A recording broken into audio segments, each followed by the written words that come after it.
Roman স্নাইল বা helix ক্রোমাটিয়া একটি বড় সাইজের শামুক, যা মূলত ইউরোপের বিভিন্ন দেশে পাওয়া যায়।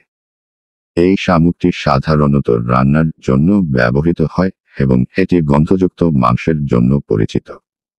রোমান স্নাইলের শ্বাস বেশ পুষ্টিকর এবং এটি ফ্রান্স সহ অন্যান্য দেশে জনপ্রিয় একটি খাবার। এটি একটি খোলা শ্বাস বিশিষ্ট শামুক, যার শ্বাসের গঠন স্পাইরাল আকৃতির হয় এবং এর রং সাধারণত সাদা বা হালকা বাদামি হয়ে থাকে। এছাড়াও এটি উদ্ভিদের শিকড় খেয়ে থাকতে পারে এবং সাধারণত আর্দ্র পরিবেশে বাস করে। রোমান স্নাইলের শ্বাসটি বড় এবং মসৃণ হয়, যা স্পাইরাল আকৃতির এবং সাধারণত সাদা বা হালকা বাদামি রঙের হয়ে থাকে। শ্বাসটি তার শরীরের সাথে সুরক্ষিত থাকে। এর শরীর তুলনামূলকভাবে নরম এবং শ্লেষ্মাযুক্ত। শরীরের প্রধান অংশটি গাঢ় বা সাদা রঙের হয়ে থাকে, তবে কিছু স্নাইলের শরীর হালকা রঙেরও হতে পারে। শরীরের এক পাশ থেকে অন্য পাশে একটি স্লাইডিং বা গ্লাইডিং প্রক্রিয়ার মাধ্যমে এগিয়ে চলতে সক্ষম।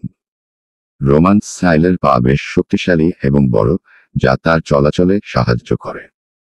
পায়ে মিউকাস শ্লেষ্মা থাকে, যা স্লাইডিং প্রক্রিয়া সহজ করে এবং তার চলাচলকে মসৃণ করে। শুকনির মতো দুটি লম্বা শাখা বা অ্যান্টেনা থাকে, যা তাদের ইন্দ্রিয়ের কাজ করতে সাহায্য করে এবং এগুলি তার পরিবেশ সম্পর্কে তথ্য সংগ্রহ করে।